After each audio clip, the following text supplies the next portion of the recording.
Hi everyone, I'm Josh, and welcome now to what I think might be my fourth annual nonfiction recommendation list. I've done this every year since I started my channel back in 2020, and honestly, I was a little worried this year that I wasn't going to have enough books to rate because I haven't been reading as much. So I'm glad that I'm here. I was also very glad to find out when I reviewed all the books that I had read since last year's video to now, there were actually a much more abundant selection of books that I thoroughly loved and could easily recommend than I thought there was. I don't know why, but I was just panicking thinking I haven't read enough to make a full list. The way I've organized this isn't necessarily by favorites to least favorites or vice versa, but rather in a series of categories that sort of evolve into one another. And you can see all that in the timestamps. But without further ado, let's get into these because these are all books that I loved and I think that you might love.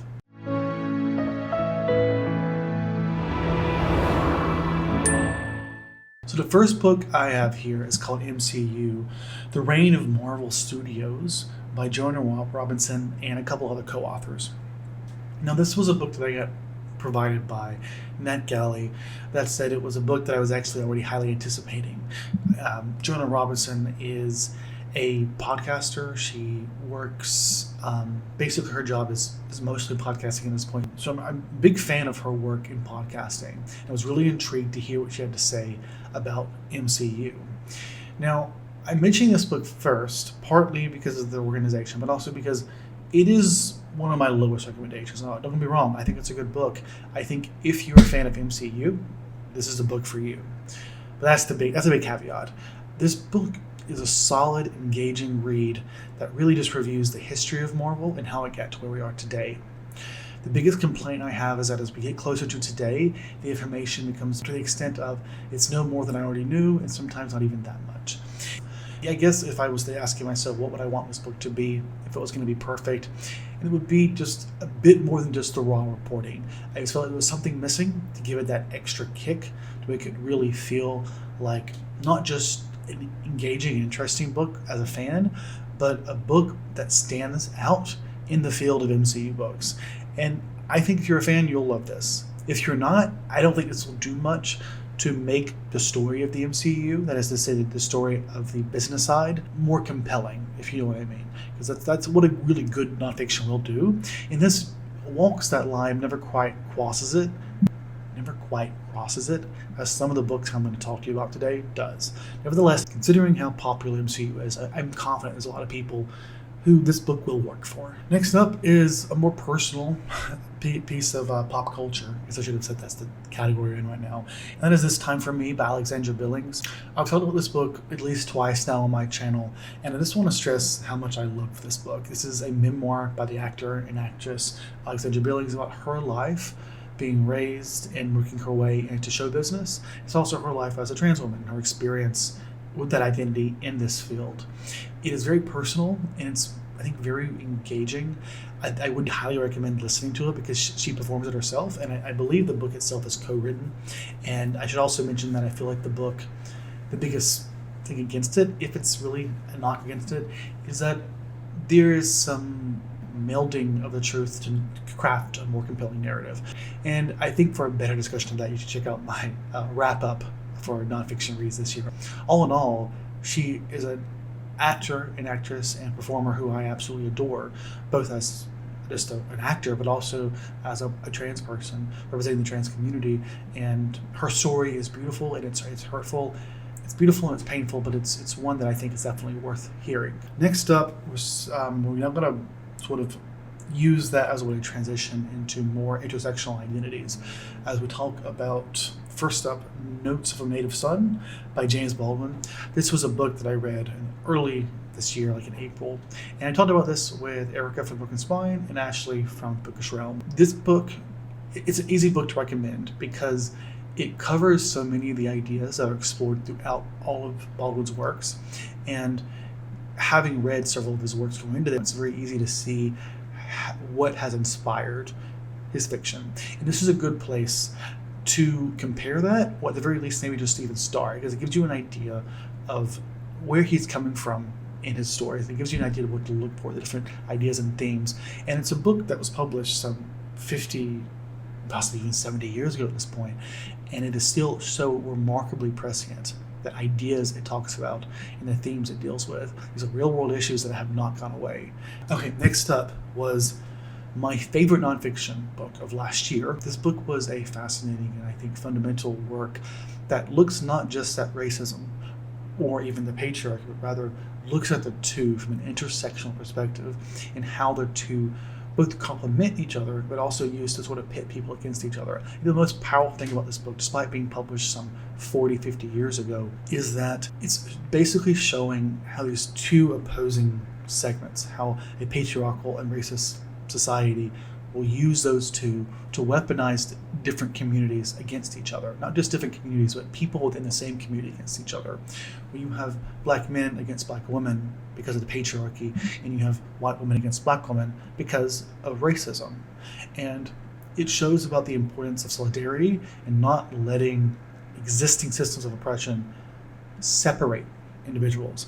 Of all these, this is definitely my top 3 books that I would strongly recommend most of all. Still the same themes of intersectional ideas, but more in the realm of government or political recommendations. This one's going to be Shirley Chisholm, champion of black feminist politics. This is one that was a really solid read. It was my first ever introduction formally to Shirley Chisholm, and I felt like it was a really well done, really comprehensive, and somewhat academic look at her life. If I had a critique, it would just be the academic side, made it a little bit less accessible. But overall, I don't think it is fundamentally academic. It feels like it's coming from an academic, but it feels like it's intended for the traditional audience, the mainstream audience, and it does feel that way. I think the academic side just comes from the comprehensive nature of it, which I feel like is more of a good thing than a bad thing.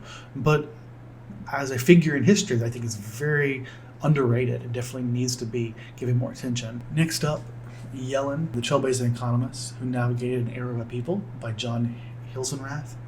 The book presented as a biography, but is more a history of economics of today, at least in the US. And it uses Janet Yellen, the Treasury of the US, uses her and her husband as the sort of framework by which to explore the history of economics. So to say it is a biography of them would be misleading, and if that's what you want, it will be disappointing. But if you're okay with learning about her from a more abstract sense, and instead using that as a way of communicating the modern economics, I think it is a really compelling way of approaching this problem. This is an example of what I talk about structure, of breaking the mold. I think this is a really good way of doing something different that tackles things in a way that you may not necessarily expect, but in a way that is, I think, all the more compelling and effective for that reason, because we have these figures as sort of a way to propel us through the narrative. It gives us a way to sort of ground ourselves throughout the evolution of economics in a way that isn't too dull, but to make it a personal story really changes the way you think about it in the book, I believe. Okay, and this book is probably my favorite read of the year so far, even more so than Yellen, and I believe this video should be coming out right after my standalone review for this. So if you haven't seen it, strongly recommend it. I'll just say this, like I said, my favorite of the year, nonfiction, and probably even over fiction too, which is a hard comparison to make, honestly. That's why I separate them two at the end of the year.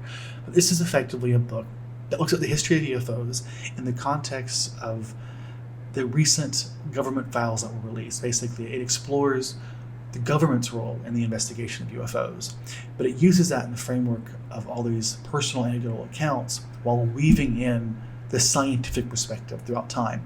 It talks about these 3 different perspectives and how they fed into one another and complemented, but also contrasts one another. And it does so in a way that is just immensely effective.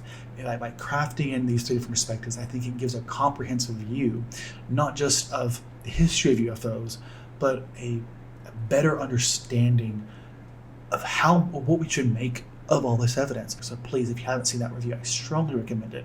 It truly is my favorite book of the year. That helps me transition to the next and final section of these recommendations, and that is to say science. This first book is going to be Remembered by Lisa Genova. I did a standalone review of this back in November of last year. No, it wasn't November. It was January. I think the first few months of my time in Australia just would all blend together, to be honest. This is a book by the author of Still Alice, a fictional work that explored early onset Alzheimer's. It was made into a movie, I think, starring Julianne Moore.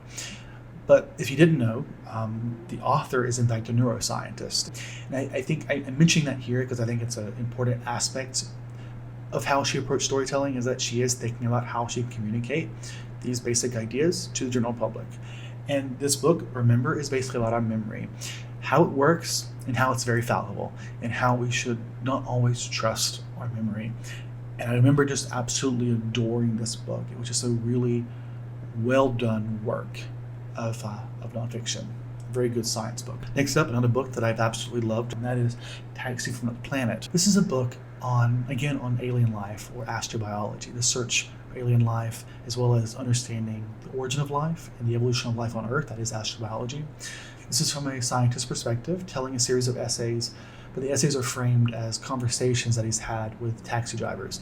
So the idea is to approach these problems that are really tantalizing in a accessible way, a kind of conversation you would have with the average person. I thought this book was thought-provoking and made me think about the topics in a way that I hadn't before, despite myself being an expert in the field of the material he's talking about. I think it would be a very thought-provoking book for anyone who's curious to think about life in the universe and our search for life. There is a lot of overlap here with UFOs. I think I just feel like it's more likely to appeal to a wider audience because I know people aren't necessarily inherently interested in science. UFO touches on the science, but it weaves it into the larger story in a way that I feel like is probably more accessible, not just from an academic perspective, because this is perfectly accessible. It's not necessarily esoteric material. It's just not everyone just wants to read about science topics, and I don't share that opinion, but I also understand it. Okay, finally is one of the best books that I read last year. This is Trick or Treatment: The Undeniable Facts About Alternative Medicine. And I don't want to get too deep into this because I talked so much about it in the Best Fiction of 2022.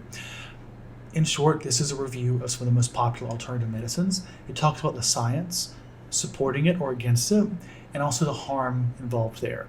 And I just thought it was a really well done discussion of this from an evidence-based approach, saying, okay, let's assume this alternative medicine approach is real, that is legit. Then how can we prove that scientifically? It doesn't just dismiss it. It takes it as these things as a serious topic, and it approaches it from an analytical lens. And it demonstrates why these things are not reliable and at times actually dangerous. So those are my recommendations for 2023, my nonfiction recommendations, part 4, I guess. Let me know if you've read any of these or if I've intrigued you enough to want to pick them up. And as always, hope you all have a great day, stay safe, and I'll see you all next time. Goodbye.